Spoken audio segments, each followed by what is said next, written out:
ya le damos la bienvenida al diputado Frente Amplista Luis Galo. ¿Qué votaría, Galo?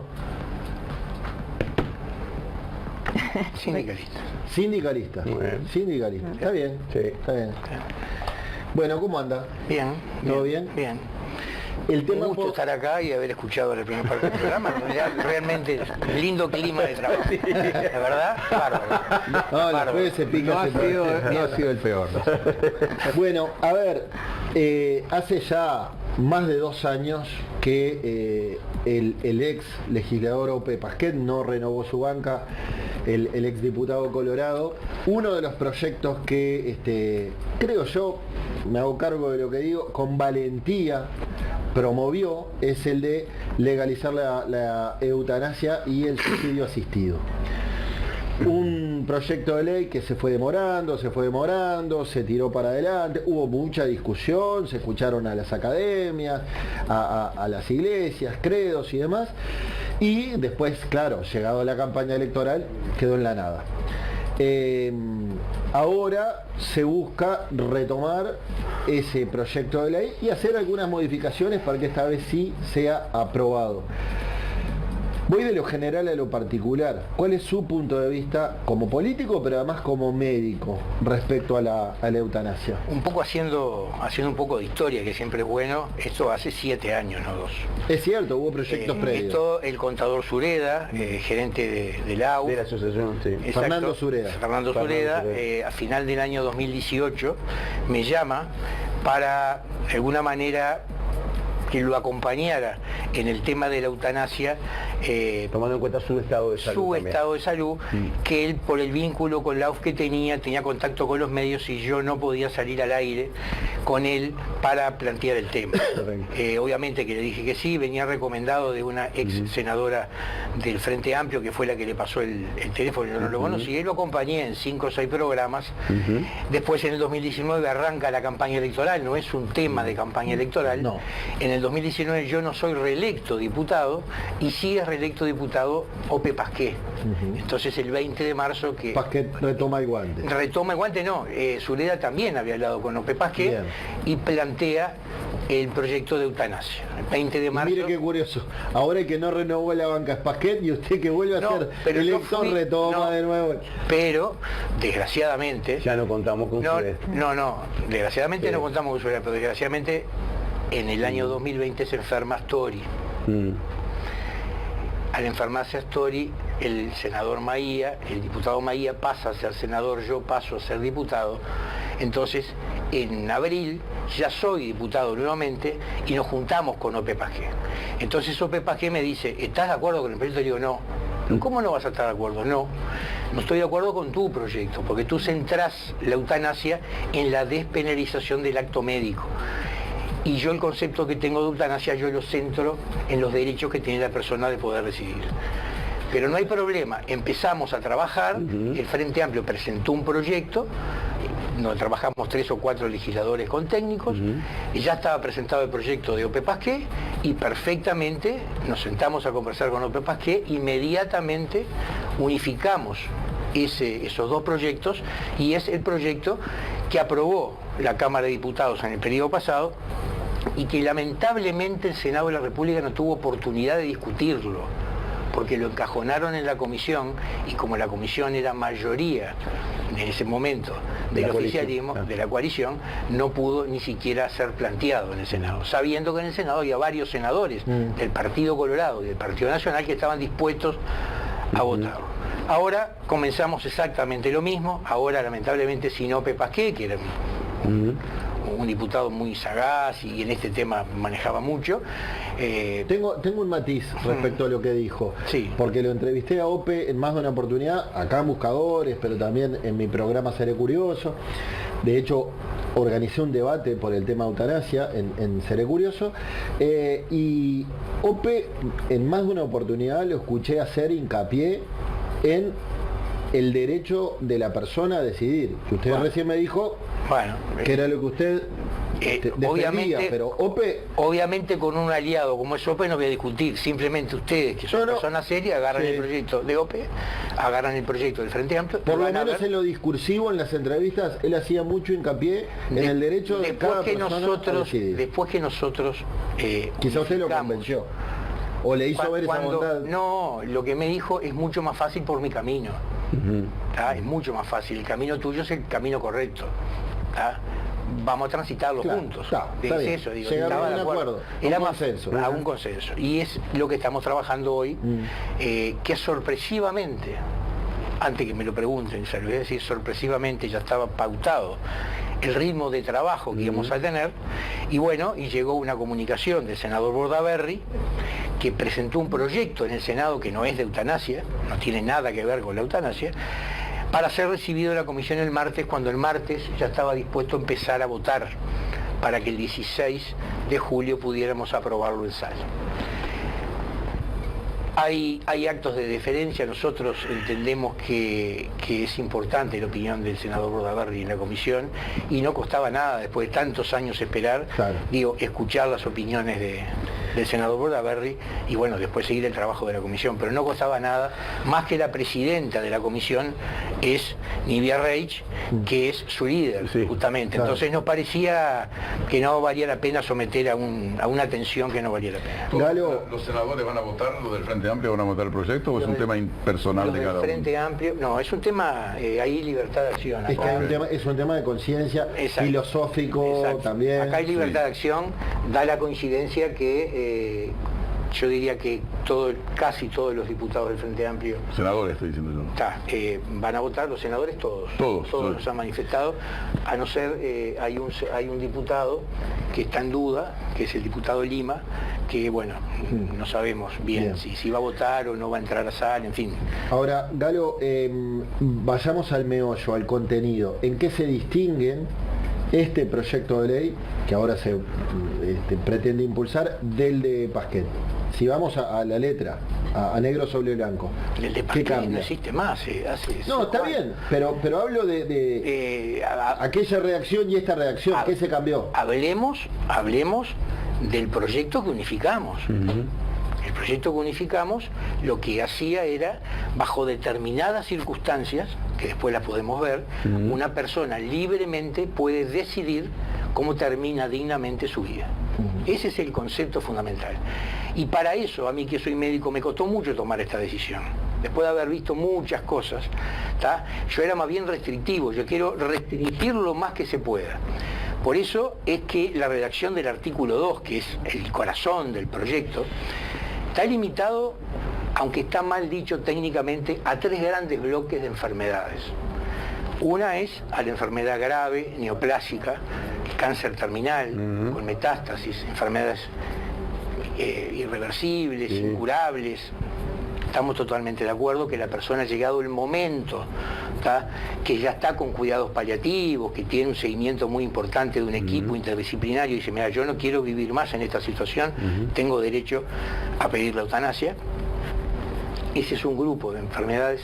La otra que está muy de moda son las enfermedades neurodegenerativas, y ahí está la famosa ELA, y además como hay transmisión hereditaria, los que tienen ELA saben cómo terminaron, entonces van viendo la situación, y es lógico pensar que cuando una persona llega a determinada situación en el cual no puede movilizar los músculos, no puede tragar, hay que hacerle una gastrotomía o ponerle una sonda para poder alimentarlo, que se asfixia todas las noches con las secreciones, esa persona tiene el derecho libremente de decidir cuándo y dónde morir, cuándo y dónde, por supuesto, como dice el proyecto. Ahora, ¿cuándo y dónde?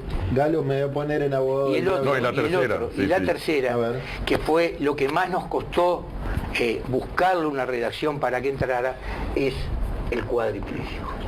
El paciente cuadripléjico, aquel joven que sufre un accidente, una sección medular completa, que sabemos que no hay más posibilidades, que seguramente hace años que está en cama y está solicitando, que está dependiendo de terceros para poder vivir, tenemos que darle el derecho a que pueda decidir. Esos 3 grandes bloques. Después lo que están en contra de esto, como dice la palabra enfermedades crónicas, pone la hipertensión arterial, la diabetes. Digo, no es comparable. No, no es comparable. exactamente. No, lo que le quería decir es que también he hablado con quienes sostienen la otra biblioteca o tienen otra postura, hasta filosófica o hasta religiosa. Por ejemplo, el diputado Goñi, por ejemplo, Álvaro Dastugue. Y ellos hacen hincapié, sobre todo Dastugue, en los cuidados paliativos. Sí. Y dicen, no, acá lo que hay que hacer es impulsar los cuidados paliativos, y que lo otro no existe. La herramienta es con los cuidados paliativos porque así se mejora la calidad de vida de una persona y se alarga la sobrevida y demás. Absolutamente de acuerdo. Creo que ahora lo que tenés que decir en otro programa que es, el doctor Galo está de acuerdo, más que Dastugue en los cuidados paliativos. Son fundamentales, elementales. El error que comete el diputado Dastugue y Goñi es contraponer eutanasia con cuidados Como paliativos. si hubiera que elegir una de las dos. En los cuidados paliativos, yo me pongo en el lugar del paciente, para que el televidente sepa. Sí. El paciente no llega al consultorio, toca, doctor, adelante, sí, mire, vengo a pedir eutanasia. Un paciente que solicita eutanasia, que tiene el estado de enfermedad de lo que hablamos, ya viene siendo asistido por un equipo interdisciplinario de paliativistas, de oncólogos, de fisioterapeutas, digo, ya viene en un entorno. Entonces es muy difícil a ese paciente decirle no tenés derecho porque estás con los cuidados paliativos. Y los cuidados paliativos, cosa que es verdad, de cada 100 solicitudes de cuidados paliativos de personas que quieren practicar la eutanasia, se dan vuelta a 95. Cuando empiezan a sentirse mejor, cuando empiezan a surtir efecto el tratamiento paliativo, dicen no quiero más eutanasia. Pero a pesar de eso hay un 5% de pacientes que igual quieren la eutanasia. Entonces me parece que libremente esa persona tiene derecho. Tiene derecho a tomar. Y ahora le pregunto, y ya voy, Dani, abro el juego al panel. ¿Cómo va a trabajar la Junta Médica que prevé la ley cuando haya desacuerdo entre los médicos? Bien, vamos a explicar un poco el proceso porque acá sí hubo una modificación en este periodo legislativo. La persona se enfrenta a su médico tratante, le solicita, y ahí tiene que ir con un testigo para la solicitud. Este médico tratante tiene 3 días para estudiar, para terminar de decidir, para conversar con el paciente si quiere continuar con la eutanasia. Si quiere, que en el momento mismo puede decidir, pasa a una segunda opinión médica. Esa segunda opinión médica tiene una semana para ver al paciente, pero para verlo y para examinarlo, no telefónicamente, tengo un paciente, no, tiene que atenderlo, tiene que ver la historia clínica y poner en la historia clínica que está de acuerdo con la primera opinión. Si está de acuerdo con la primera opinión, ya hay 2 médicos que avalan lo que dice el paciente sobre la eutanasia, pasa al médico tratante y el médico tratante le hace firmar con testigos, ¿verdad?, la eutanasia. Y el que decide el dónde y el cuándo es el paciente. El paciente puede decir, el mes que viene o dentro de 4 días y quiero morirme en mi casa con mi familia. Eso tiene derecho al paciente y tiene que constar en la historia clínica. Ahora bien, si hay una diferencia entre la primera opinión médica y la segunda opinión médica, lo que incorporamos ahora es una junta médica de 3 médicos. Esa junta médica tiene 7 días para estudiar el caso y está integrada por un médico especialista de la patología que tiene el paciente. Ahí sí incorporamos al médico psiquiatra porque hay una discordancia entre 2 médicos y lo que reglamente el Ministerio de Salud Pública, el tercer médico, que podrá ser un paliativista, un oncólogo, digo, no es problema. Pero lo que sí queremos poner énfasis es que esa junta médica tenga un médico especialista de la patología del paciente y además que tenga un médico psiquiatra. Una vez concluido eso, si dice que sí, esa junta médica continúa el proceso, si dice que no, queda liquidado el proceso, no le corresponde la eutanasia. Dani. Sí, yo antes de la pregunta quería hacer como una reflexión, porque estos temas que son el aborto, la eutanasia, ponen a la comunidad, a la ciudadanía en debates, porque la muerte y la vida son temas como profundos, son temas de debate ético, filosófico, y de hecho si habían dos propuestas tiene que ver también porque uno puede ser un poco más liberal y decir, bueno, para mí la vida cada uno tiene derecho a su vida, hay filosofías que tienen que ver más con los derechos humanos y hablan de lo que es una vida digna o una muerte digna y qué es lo que el Estado tiene que garantizar. Entonces ahí filosóficamente pueden estar de acuerdo, pero de diferentes perspectivas. Entonces,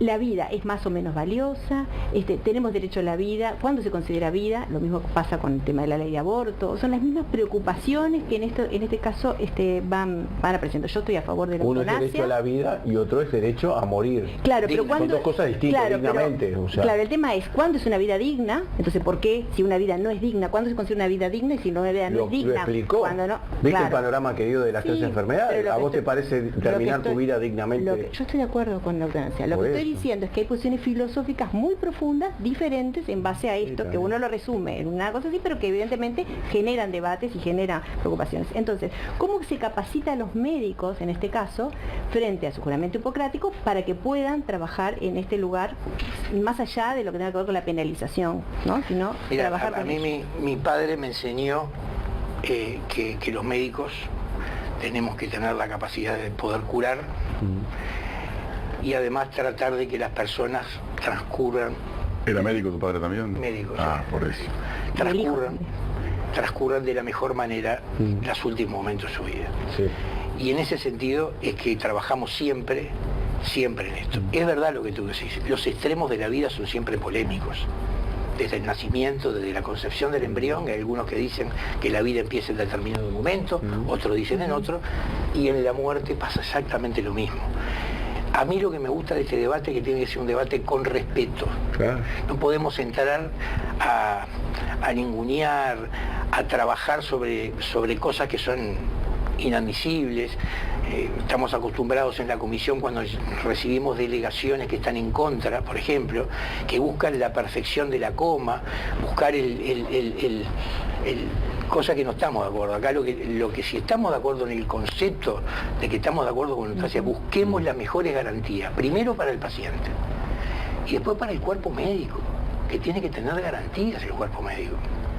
Entonces, bajo ese, y entonces cuando queremos dotar de garantías, ahí vienen con muy buenas intenciones aquellos que te piden una junta médica antes de la eutanasia, los que te piden una junta psiquiátrica antes de tomar porque el paciente con sufrimiento está fuera de sus cabales, claro. Entonces no sabemos si está psíquicamente anda a pedir hora para el psiquiatra. Entonces yo se los pregunté a los psiquiatras si ellos en el momento de la consulta médica, cuando el paciente ya va a determinar que quiere la eutanasia, si están en condiciones de decir está psíquicamente apto. Y te dicen que no, porque no es un tema de una consulta.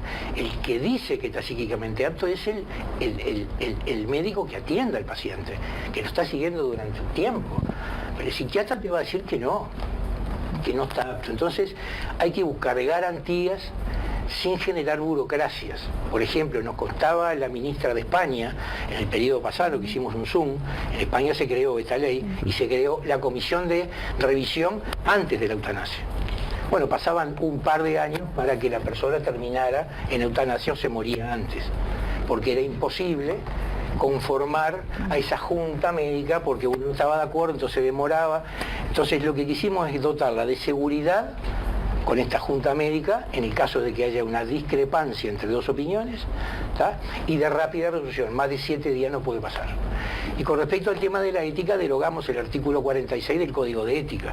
El propio Colegio Médico no quiere más que el Código de Ética sea ley, porque el Código de Ética es una cosa que avanza.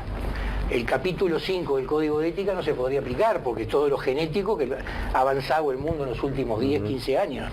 Entonces, lo que hacemos es derogar el artículo 46 porque si no lo derogamos, ningún médico va a poder hacer eutanasia porque te sacarían el título. Ese es el motivo por el cual derogamos el artículo 46. Justo en ese punto era que yo quería hacerle una pregunta. Yo estoy de acuerdo con usted en lo que acaba de poner y en la eutanasia.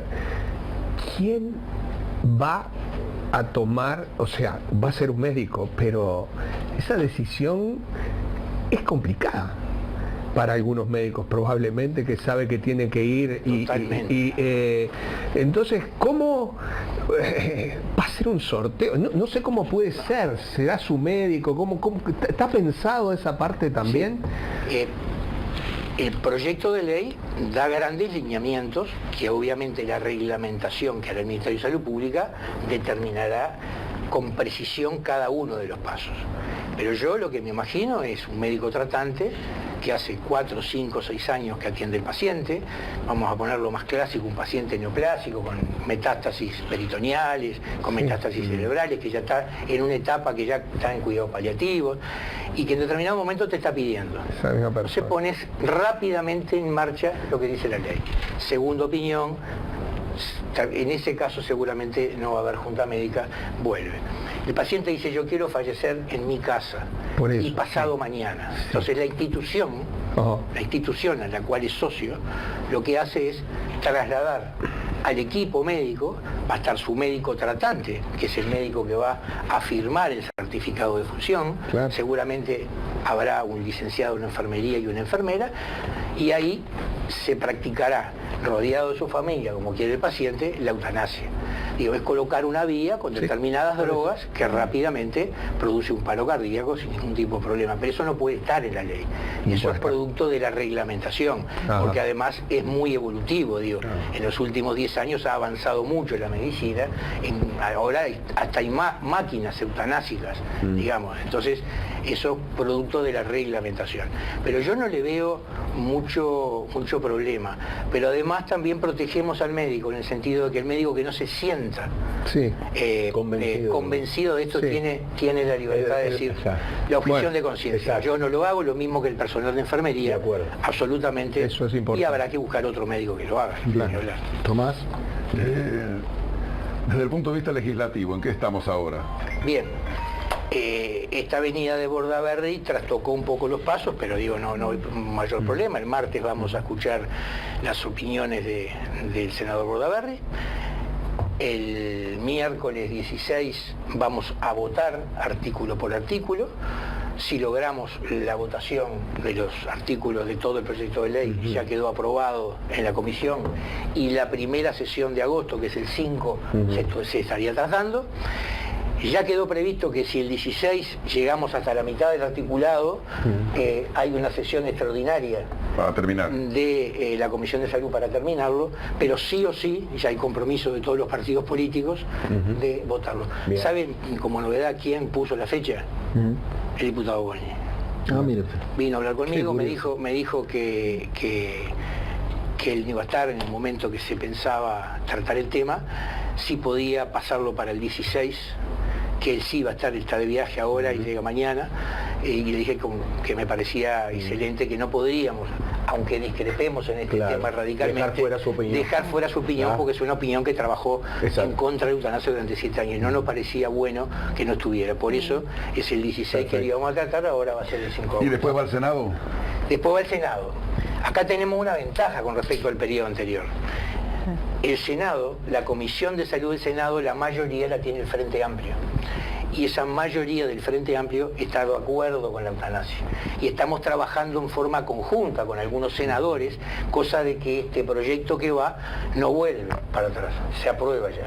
Además de eso, sabemos que hay 3 o 4 senadores de la oposición actual que van a acompañar el proyecto. O sea que, del punto de vista, creo que antes de fin de año vamos a tener este proyecto. ¿Y el compromiso de la ministra es reglamentarlo lo más rápido posible? Pero por supuesto que sí. Claro. Ahí nos comprometemos nosotros en la ministra, a trabajar conjuntamente con la ministra. Pero la ministra está buena la pregunta de Tomás. Lustenberg lo ve con buenos ojos.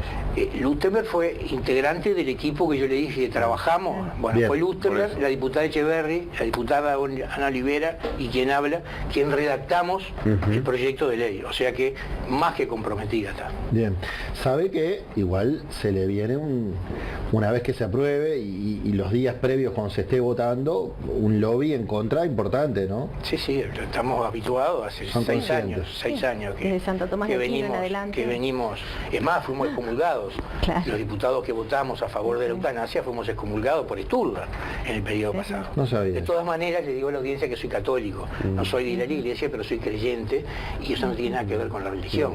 Esto es creer en la libertad de la persona, tal cual. en que esa persona que hemos visto tanto. Y es verdad que los cuidados paliativos tenemos que universalizarlos y tenemos que trabajarlos, pero también, déjenme decir una cosa, en el 2023 aprobamos una ley de cuidados paliativos que no era necesaria, porque estaba incluido en el PIA. ¿Sabe qué? No está reglamentada.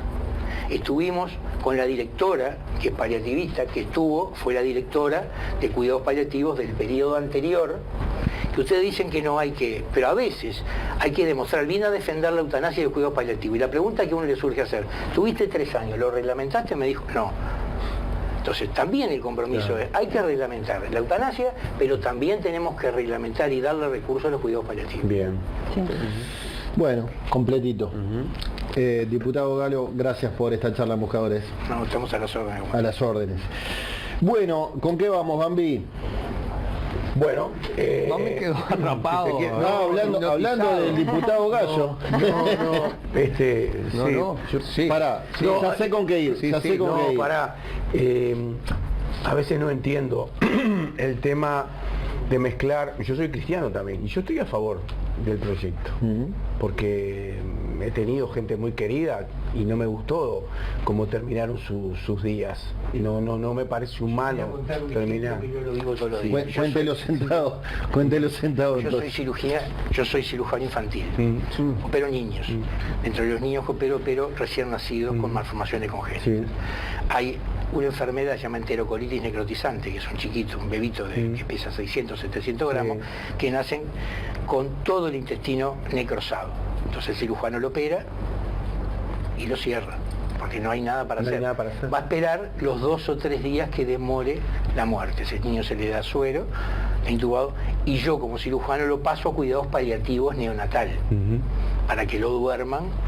Al otro día vengo a hacer visita, vengo a curar a ese niño, ¿verdad? Le levanto la curación y ese bebito, ¿saben lo que hace? Claro. Sufrimientos de dolor. Por supuesto. Y está en cuidados paliativos. Exacto. Entonces, yo no lo voy a decir, ¿no? ¿Esto está saliendo al aire? Sí. Bueno, está bien. No. Esta situación que nosotros vemos son complicadas. Por supuesto. Hay que se hinchen los cuidados paliativos, pero hay que mejorar la calidad de los cuidados paliativos. Absolutamente. Y hay que universalizarlos en el interior del país. Sí. Está bien. Sí. Porque acá está todo bárbaro, pero del Río Negro para arriba está complicado. No, yo Es otra realidad. supongo que el tema cristiano o religioso sería en que el suicidio es un pecado grave porque violaría el derecho del orden natural y la soberanía divina. Hay quienes hacen un abordaje, una lectura religiosa. Te juzgará Dios Claro, si vos estuviste mal, pero... Me refiero a Santo Tomás de Aquino y su mirada del tema, ¿no? ¿Cuántos cirujanos Sí. infantiles hay en el Uruguay?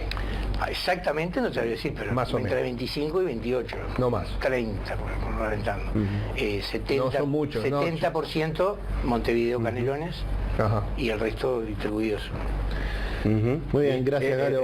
Referente a eso que vos decís, mi señora trabaja en la salud y ella es referente en un sanatorio, es la que se encarga de ir sala por sala, y ella, debido a todo lo que le ha visto en los CTI pediátricos, no puede entrar más. No puede entrar más porque es muy triste y le afecta exactamente, porque lo que tú mencionaste de ese chiquito, hay cosas peores todavía. Por Dios. Gracias, Galo. No, gracias a ustedes. La representante de ADEOM, Silvia Tejera, indicó a Noticias 5, el noticiero de Canal 5, que con la asunción de Mario Vergara en la Intendencia de Montevideo se buscará dialogar para el ingreso de personal por concurso, entre otros aspectos. Vamos a estar negociando nuestro convenio colectivo. El tema del salario es la reivindicación de todos los trabajadores cuando empezamos a negociar. Queremos centrarnos mucho